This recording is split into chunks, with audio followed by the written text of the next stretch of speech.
Je cherche un look. Qu'est-ce que tu penses de toi, un truc un peu comme ça? Non. Non? Non. Sur une note un peu plus joyeuse quand même, Story in Vitro, qui est une improvisation publiquement assistée. Les comédiens commencent par vous présenter de petites impros sur un thème que vous choisissez.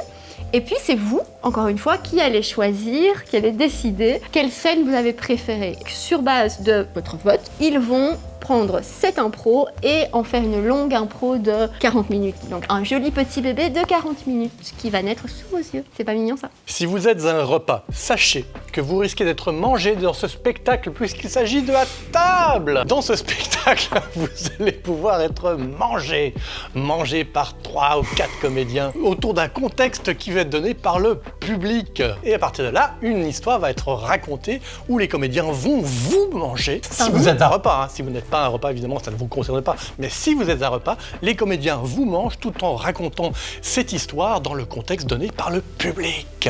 Si vous n'êtes pas à un repas, c'est la même chose, sauf que vous n'êtes pas à un repas. Tu sais quoi? C'est peut-être la meilleure description qu'on ait jamais fait de la table. Si vous êtes à un repas. Ça fait réfléchir. Des filles. Non, toi, tu es une fille. Oh, mais ta gueule. Il me fatigue. Petit moment de danse. On continue donc avec... Mais arrête! Et quoi, je danse? Mais non, tu danses pas, tu te dandines. Je me danse-dine. Tu te dandines. En fait, je pense que c'est vraiment la chemise. Ouais, il y a la festive, quoi. Ouais, mais oui. Tu devrais sortir une petite boule à facettes et des lunettes et hop, partir bien loin d'ici. Reméchante Cathy. Terrible, ça. Là, on est en février. Et le principe de quand tu commences une année, que tu fais plein de bonnes résolutions, là, être gentil avec les gens et tout sourire et tout, le principe c'est que genre t'as un mois pour les oublier. Donc là, on est vraiment dans ce laps de temps où en fait, il faut que je commence à oublier mes bonnes résolutions. T'es en train de me dire que t'as recommencé à fumer aussi? J'ai jamais fumé. Non, maman de Cathy. Cathy n'a jamais fumé. Arrête avec ma mère! Il y avait Colombo et sa femme, et maintenant j'ai l'impression que dans cette émission, il y a Cathy et sa mère, quoi. Genre personne jamais va la voir, on sait même pas si elle est réelle, si vraiment elle a été castée et qu'elle existe. Après, on peut la voir, hein. Si vous voulez venir un moment dans Tes Bêtises Impro, vous êtes la bienvenue, hein, vraiment. Parlons de défis. Les comédiens, en amont du spectacle... En amont du spectacle. Tu parles bien, je trouve. En amont du spectacle. En amont du spectacle, ouais. Et maintenant, parce que tu as dit ça, je vais sortir une grosse connerie, qu'elle sourit, c'est un truc dans le genre. Et donc en amont, les comédiens se baladent dans la rue et demandent aux gens de leur donner un défi. Un défi qu'ils vont ensuite devoir réaliser sur scène. Vous devrez dire si vous estimez que les comédiens ont rempli ce défi ou pas. Rempli, relevé.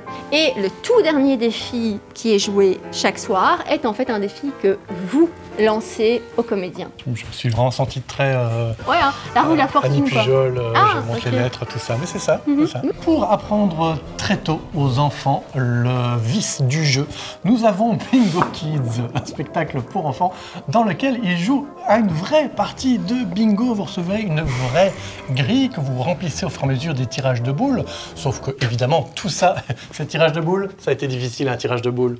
C'est avec toi, c'est jamais innocent. Et donc, au fur et à mesure de ces tirages de boules, il y a des numéros qui sont écrits sur ces boules. Oui, moi, je l'ai aussi, c'est difficile. Faut arrêter de voir le mal partout. Faut arrêter de voir le mal partout.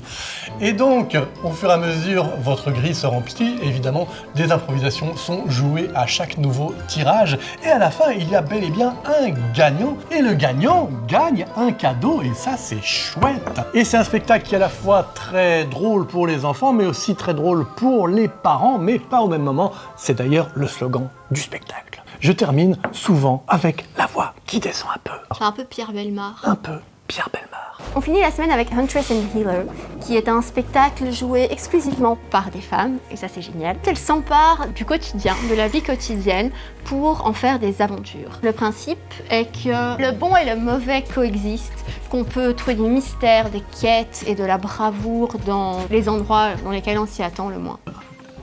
On a trouvé ce magnifique petit origami sur notre petit présentoir. On voulait féliciter la personne qui l'avait fait. Ouais. Très beau travail. N'hésitez pas dorénavant à faire des pliages d'origami avec les flyers et à nous les laisser. On aime bien. On voudrait bien... On peut passer commande, hein. Un éléphant. Moi, je trouverais ça chouette. Un canard. Non, un lapin. Sympa quand même. Très sympa.